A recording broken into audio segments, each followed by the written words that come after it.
Hello everyone, I'm Woman International Master Knarik and I'm using the chesswithknarik.com website to record this video.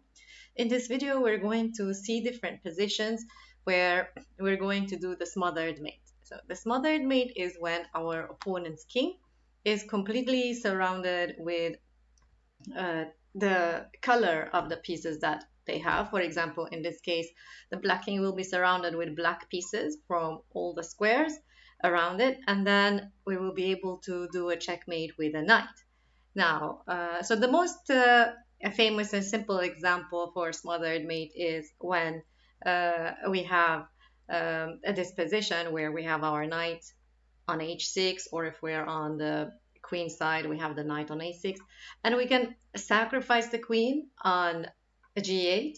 And here, of course, only the rook can capture our queen. And when the king is surrounded with all the black pieces from all the squares around it, we can just checkmate with our knight. That's the smothered mate. That's a simple example of the smothered mate. So, but of course, there are other interesting examples of smothered mates, and we're going to be able to see them in the next position. So, it will be good if you can pause the video and try to find the smothered mates in each position. So here, again, it's clear that black is surrounded almost from all the squares with black pieces.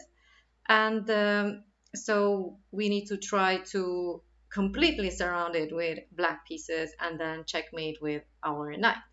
So what we can try here is, of course, we can try maybe to attack on the h file, if let's say, but here, if we capture, the f pawn is going to capture and the queen will be protecting the h7 square. It's not going to be easy. So maybe let's focus now on just the smothered mate. And so here we can simply sacrifice our queen on the g7 square. And here black can only capture with the knight that's on e8. And now that the king is again completely surrounded with the black pieces, we can simply checkmate with the knight on h6. Let's see the next example. So in this next example, we have again a knight and the queen working together. So we're going to try to do the smothered mate, even though the king is not in the corner. But okay, we will still be able to do it because the king is going to be surrounded with black pieces from all the sides. So here in this example, we can try to do the smothered mate. We can try to check with our queen um, from b4 and then try to push the king in a corner and try to do the smothered mate. But the queen, the black queen, is defending the black king at different positions. For example, a good example would be if we just check, the king might move to e8. And for example, because the black queen is on f6, we won't be able to check. So here in this position, if we go back, okay, so we want to try to checkmate this king and we want to do the smothered mate, but we just want to get rid of the black queen first. We don't want this queen protecting the e7 square in different positions. And here, okay, so to get rid of the black queen, what should we play? We can just simply attack it. Now the queen will try to stay on the h4 d8 diagonal. So what's a safe square for the black queen? It's just g5 if the queen still wants to protect the e7 square. But again, we need to get rid of this queen and we don't want this queen protecting the e7 square. So the f4 we cannot push because the f pawn is pinned.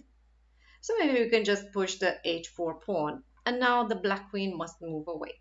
Okay, otherwise we're winning the black queen. So if the queen just moves away to a safe square, now we can try to do our smothered mate. So let's start with our queen and knight trying to completely surround the black king with the black pieces and then checkmate, do the smothered mate. So let's go. That's our first check, of course. So let's see. Of course, black blocking with a bishop, that's just okay, that's just delaying the problem. We can just capture and we will be in the same position. So let's look at some other moves that black might play. Of course, king e8, we said it's not a good move because we can checkmate right away. That's why we removed the black queen from the f6 square and from the g5 square. So here, black should only move to the g8 square. And now, let's see. I can try to sacrifice my queen right away on f8. And if the black rook captures, I will be able to do the smothered mate because black king is now completely surrounded with the black pieces. We can simply move our knight to the e7 square and that's checkmate. But if we go back, the problem is that in this position, when we play queen to f8, um, we have to make sure that it's the rook is the piece that's capturing our queen, not the king, because now here the black king can capture and we won't have a smothered mate and we won't have a queen in this game and we're going to lose. So going back, um, so we can't right away sacrifice the queen. We have to make sure that when we sacrifice the queen there, the rook is capturing. So somehow our queen should be protected when it's sacrificed on the f8 square so that only the rook can capture it, not the king. So how can we do that? We can do that by changing the place of the knight. We can check with the knight. First, black's only move is to f8. And now we said we need to protect the queen when the queen is moving to the f8 square so that the rook can capture it, not the king. So here we have a double check already. If we place our knight on g6, we will be double checking the black king. We're checking the king with the queen and the knight. And so here again, king moving to e8 is checkmate right away. So the king should move to the g8 square. And here we can finally sacrifice our queen on the f8 square because here our knight is protecting the queen. The only move that black can do here is capture with a rook, and we were able to do the smothered mate. Okay, let's see the next example. In this next example, we have the black pieces. Again, if you want to try to find the answer, you can just pause the video and try to find your own solution for this problem.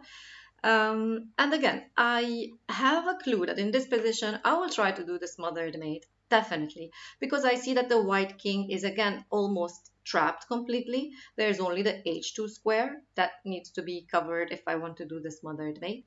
And I do have a queen and a knight working together in this attack. So let's see how we can do this.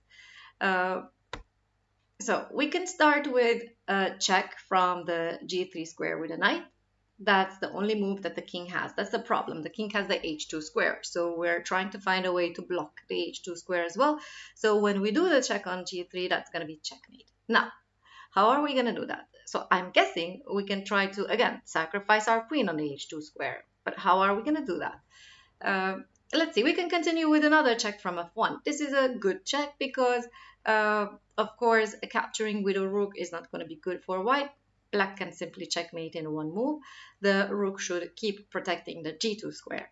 So the king is moving to the h1 square. Now, how should we continue here? How should we block the h2 square so that when we check with our knight from g3, that will be a smothered mate, that will be a checkmate. But, okay, so we can try to play queen to g3 because now we just want to checkmate from the h2 square. And again, white has the same problem. If the rook captures the knight to avoid the queen h2 checkmate, then the rook is leaving the g2 square. So we can checkmate from g2. So going back, then white should play a move that protects the h2 square. And in this case, white has two knights that can do that. White can do it either with an f2 knight or with an f6 knight. And it really doesn't matter because that's what anyways we wanted to do. We wanted to sacrifice the queen on the h2 square, force one of the white pieces to capture on h2, and then now that the white king is surrounded completely by the white pieces, we can simply checkmate from the g3 square with our knight.